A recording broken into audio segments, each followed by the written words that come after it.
This scene is probably one of the most horrific scenes I've seen in my 34 years of law enforcement. I just got a call from passerby. They were going by Twin Peaks, thought they heard a gunshot, looked over and saw a lot of people running. 17 de mayo de 2015, Waco, Texas. Un enorme tiroteo que involucró a alrededor de 5 pandillas de motociclistas dejó un escenario espeluznante. 9 muertos, 18 heridos y 177 detenidos. Detrás de las balas, una compleja red de intereses apunta a una guerra indirecta entre motociclistas y cárteles. Estas son 4 veces en que los Hells Angels se metieron con los cárteles equivocados. Dus omdat we eigenlijk in principe in zo'n besloten gebeuren leven, weten de mensen eigenlijk helemaal niet wat er bij ons afspeelt.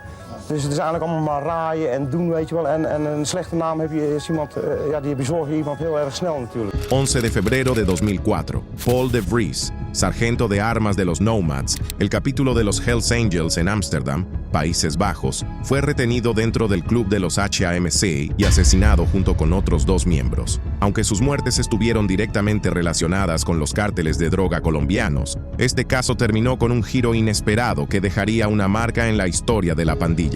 Retrocedamos a finales de 2002. El ascenso de Paul de Vries dentro del HAMC fue meteórico. El hombre tenía una habilidad especial para establecer lucrativas conexiones internacionales. Por eso contactó a Angelo Díaz, miembro de una pandilla títere de los Hells Angels en Curazao. Lo usaría como contacto para una gran operación con los cárteles colombianos. Haciéndose pasar por pescador, Díaz era en realidad un intermediario crucial que usaba una flota de barcos para traficar drogas a través del mar. De Vries ya viajaba con frecuencia a Curazao para operaciones menores de contrabando de drogas, pero cuando conoció a un hombre llamado Tony Klassen, ideó un plan para llevar a Los Ángeles a un nuevo nivel. Díaz organizó una reunión con un sindicato colombiano conocido como Cartel de la Costa, una organización de contrabando de drogas que operaba en el norte de Colombia. De Vries propuso mover 300 kilogramos de cocaína desde Colombia hasta los Países Bajos. De esta manera, los Hells Angels controlarían el negocio de la cocaína en Europa con un envío inicial valuado en la asombrosa cifra de $3 millones. Hizo un trato. Las ganancias se dividirían 50-50 entre los motociclistas y los cárteles, pero solo después de que la droga fuera vendida y el dinero cambiara de manos. Los colombianos cumplieron su promesa y enviaron el cargamento, pero de alguna manera, según les informó De Vries, las drogas quedaron atascadas en Brasil. La verdad era que estaban a salvo en Europa. Paul de Vries se había apoderado de ellas y vendió todo el envío, quedándose con la totalidad de las ganancias para sí mismo. Se atrevió a estafar a un importante cártel colombiano, violando directamente las reglas del HAMC. Fue incluso más lejos y supuestamente asesinó a un miembro, un hombre llamado Cunningham, que estaba dispuesto a hablar y revelar su traición. Las autoridades locales sospechaban que De Vries tenía algo que ver con la desaparición de Cunningham, pero otras fuerzas se movían en la oscuridad, listas para impartir justicia mucho más rápido y sin piedad. Las cosas se tornaron oscuras con bastante rapidez. Por un lado, las acciones de De Vries fueron un acto absurdamente audaz que ofendió a un poderoso cártel latinoamericano. Por otro lado, había violado los estatutos de su club. Los Hells Angels tienen una regla estricta contra estafar a los cárteles, lo cual es un pecado mayor que puede erosionar su credibilidad y poner en peligro a toda la organización. Para sorpresa de nadie, su reputación comenzó a desmoronarse de inmediato. Para empeorar las cosas, De Vries empezó a obligar a los miembros de su club a pagar cuotas adicionales para cubrir los gastos de la extravagante boda de su hija, en lugar de usar el dinero robado que todos sabían que tenía. Era un presidente de capítulo vergonzoso, y el HAMC estaba listo para derrocarlo, pero no era fácil. Él era el hombre capaz de establecer los valiosos contactos internacionales de los que dependía el club. Mientras tanto, la gente del cártel se había dado cuenta y exigía su dinero. Si la situación se salía de control, no era una guerra que el capítulo pudiera ganar. La tensión interna alcanzó su punto máximo, y un miembro del capítulo Nomads se reunió en secreto con el liderazgo de los Hells Angels. Se aprobó una petición impensable: permiso para deshacerse de De Vries. Todos se movían en secreto, incluido De Vries. Las autoridades revelarían más tarde que también estaban observando cómo se desarrollaban los acontecimientos. La policía había grabado en secreto una escalofriante conversación en la que De Vries organizaba una reunión en un bar de sushi para hablar sobre purgar su propio grupo y eliminar a los que creía que ya no le eran leales. Nunca sabremos de dónde vinieron las órdenes, pero la verdad es que sus días estaban contados desde el mismo momento en que decidió robarles a los colombianos. Sandra de Vries uit Geldrop verloor 6 jaar geleden haar man en vader. Beiden waren lid van de Nomads, de Limburgse chapter van de Hells Angels. Samen met een clubgenoot werden vader Paul de Vries en man Cor Pijnenburg vermoord door andere Hells Angels. Aquella noche de febrero, De Vries y sus 2 guardaespaldas leales caminaron directo a una trampa dentro de su propio club. Fueron capturados y ejecutados rápidamente. Los 3 hombres fueron alineados contra una pared y fusilados por los conspiradores. Como recordatorio del nuevo orden, los Nue, voz líderes del capítulo, repintaron el club y colgaron un cuadro con la palabra Omerta, el famoso código de silencio de la mafia. Quien recurre a la ley contra sus semejantes es un tonto o un cobarde. Quien no puede cuidarse a sí mismo sin esa ley es ambos. Un hombre herido deberá decirle a su agresor: si vivo, te mataré. Si muero, estás perdonado. Tal es la regla del honor. Las autoridades encontraron rápidamente a las 3 víctimas. La nueva directiva de los Nomads, con el pleno apoyo de la jerarquía del HMC, se había deshecho de ellos en tumbas poco profundas. El funeral de De Vries se convirtió en un evento a nivel continental cuando la gente supo de su muerte. Incontables Hells Angels de distintos países asistieron, entre ellos Angelo Díaz, el contacto de De Vries en Curazao. Estaba allí para rendirle homenaje y tal vez buscar algunas respuestas. Esto no agradó a la nueva dirigencia del capítulo Nomads, ya que sospechaban que Díaz había desempeñado un papel importante en el engaño de De Vries. No importaba si las órdenes venían del HMC o del resentido cártel. Díaz era un hombre muerto. Inmediatamente lo secuestraron y lo llevaron a una zona apartada. Pero tuvo suerte. Un transeúnte se topó con la escena del secuestro mientras paseaba a su perro, y los Nomads tuvieron que cancelar la operación.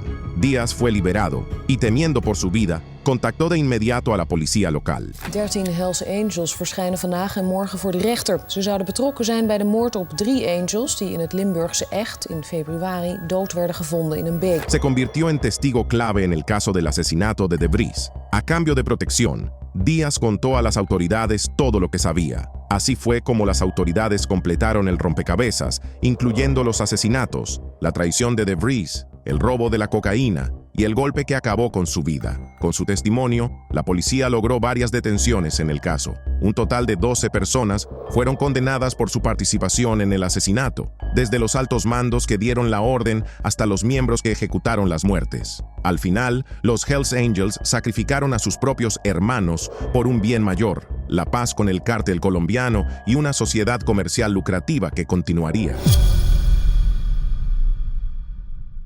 Gordon Kendall and Jeffrey Ivins were murdered in a condo in Puerto Vallarta, shot several times at close range. RCMP suggests both had ties to BC's drug trade. Septiembre de 2009, Puerto Vallarta, Jalisco. La brutal irrupción de varios miembros armados del cártel Jalisco Nueva Generación destroza repentinamente un complejo de condominios. Gordon Kendall, de 31 años, y Jeffrey Ivins, de 30, un par de contrabandistas de drogas canadienses supuestamente vinculados a los Hells Angels en Columbia Británica, fueron ejecutados al estilo de ejecución, con varios disparos a quemarropa. Las autoridades mexicanas llegaron más tarde, solo para encontrar los cuerpos y confirmar que los 2 hombres habían estado viviendo en México durante algún tiempo. Según el padre de una de las víctimas, ellos iban y venían entre México y Canadá para asegurar acuerdos de tierras. Pero la realidad era mucho más oscura. Obviamente, pisó los callos de alguien. ¿A qué estaba relacionado? No lo sé, dijo a CBC News después de enterarse, por medio de su programación, de que su hijo había sido asesinado a tiros. Los 2 hombres estaban involucrados en el tráfico de cocaína en el área de Vancouver y buscaban una ganancia mayor para su operación. Planeaban eludir a cualquier intermediario estadounidense, aumentando el precio del producto. De esta manera, podrían obtener su cocaína directamente desde México. Al comprar directamente del proveedor, reducirían el costo de cada kilo de $20,000 cuando se compraba en Los Ángeles a algo entre $8,000 y $10,000 en Jalisco. Pero ese territorio estaba completamente fuera de su alcance. En el panorama general de las guerras del narcotráfico en México, eran simples aficionados ingenuos. No importaba cuán grandes fueran sus conexiones en Canadá o qué tan cercanos fueran a los Hells Angels en Vancouver, En México no eran nadie, solo pequeños traficantes que cruzaron las líneas de uno de los cárteles más peligrosos y sádicos de la región.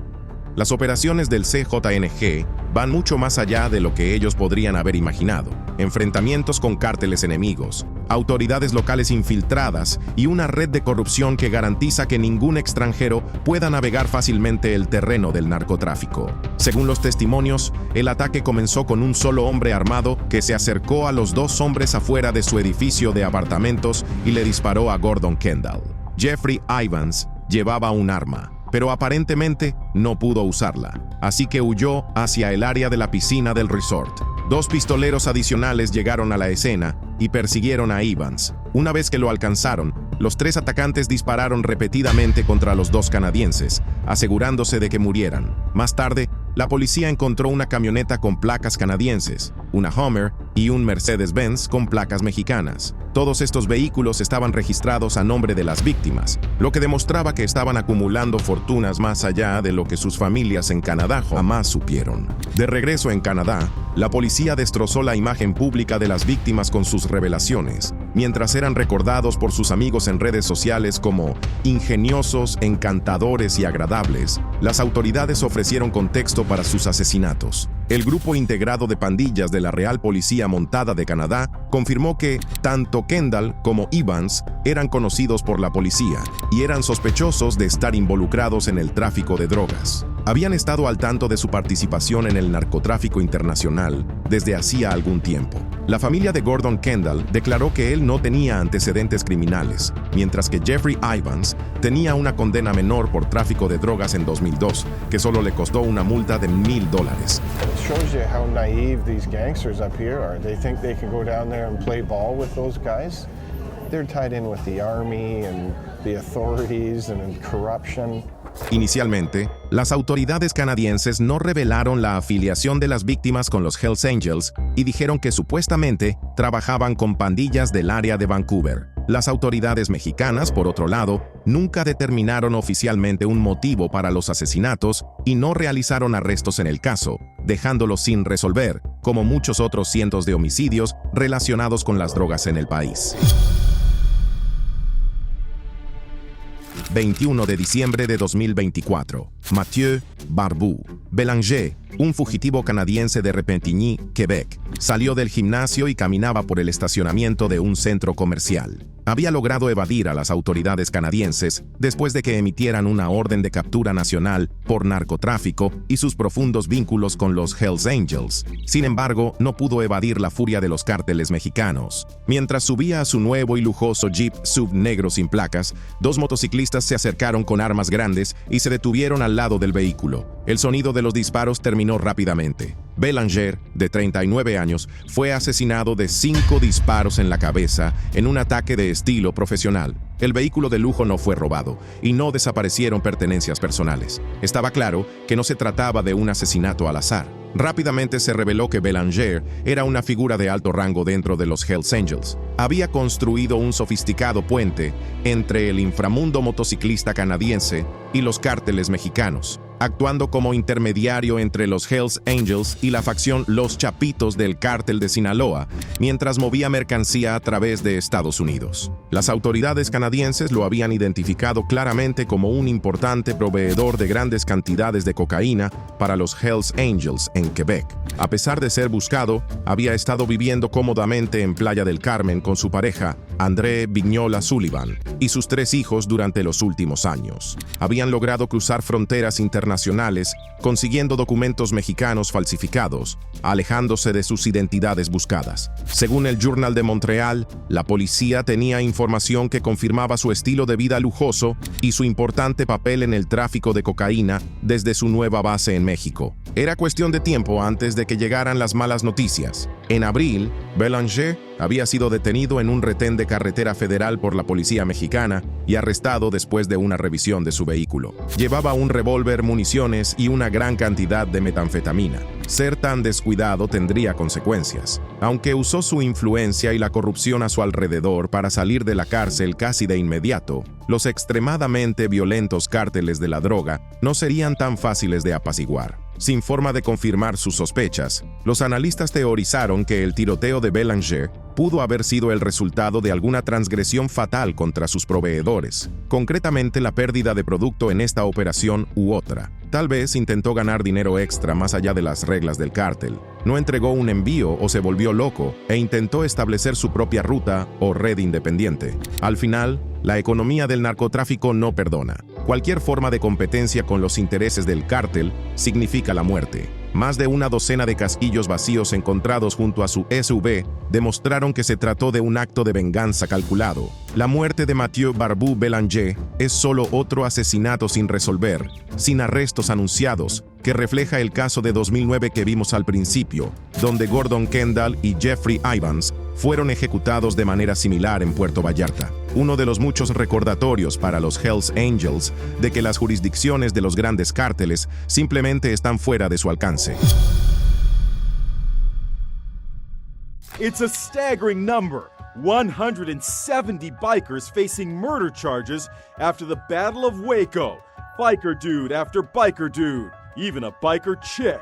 El tiroteo de Waco en 2015 gira en torno al mismo fundamento de los American Outlaw Motorcycle Clubs, también conocidos como OMCs, los grupos de motociclistas que operan bajo una estricta base jerárquica y territorial en todo Estados Unidos y en varios otros países alrededor del mundo. En este enfrentamiento de motociclistas al estilo batalla real, estuvieron involucradas 5 grandes pandillas. Por un lado tenemos a los Outlaws, un club de motociclistas afiliado a los Hells Angels. Por el otro, un supergrupo compuesto por los Cossacks, los Bandidos, los Mongols y los Scimitars. Pero, ¿qué fue lo que realmente ocurrió aquí? Podemos decir que los principales adversarios en esta superpelea fueron los dos clubes con base en Texas. El Bandidos Motorcycle Club, que se autoproclama una organización del gordo mexicano, es el cuarto club de motociclistas más grande del mundo con 300 capítulos en 22 países, y el Cossacks Motorcycle Club, un club más pequeño pero de rápido crecimiento, que conforma la segunda pandilla de motociclistas más grande de Texas y desafía la soberanía tradicionalmente reclamada por los bandidos en los territorios texanos. Básicamente, tienen una disputa de larga data en torno a la negativa de los Cossacks a pagar a los bandidos las cuotas por operar en el estado, ya que ellos controlan una amplia gama de actividades criminales, incluyendo asalto, tráfico de armas, narcotráfico y asesinato. Las dos pandillas son rivales naturales y están destinadas a ir a la guerra entre sí ante la menor provocación, pero la violencia que estalló en el restaurante Twin Peaks en Waco estuvo lejos de ser un evento espontáneo. Fue el punto de ebullición de una larga rivalidad entrelazada con el respaldo de otros clubes de motociclistas y sindicatos criminales internacionales. Retrocedamos en el tiempo y veamos rápidamente la cronología para entender su violento ida y vuelta. En noviembre de 2013, el presidente del capítulo de Abilene de los Bandidos fue arrestado por apuñalar a 2 miembros de los Cossacks afuera de un restaurante.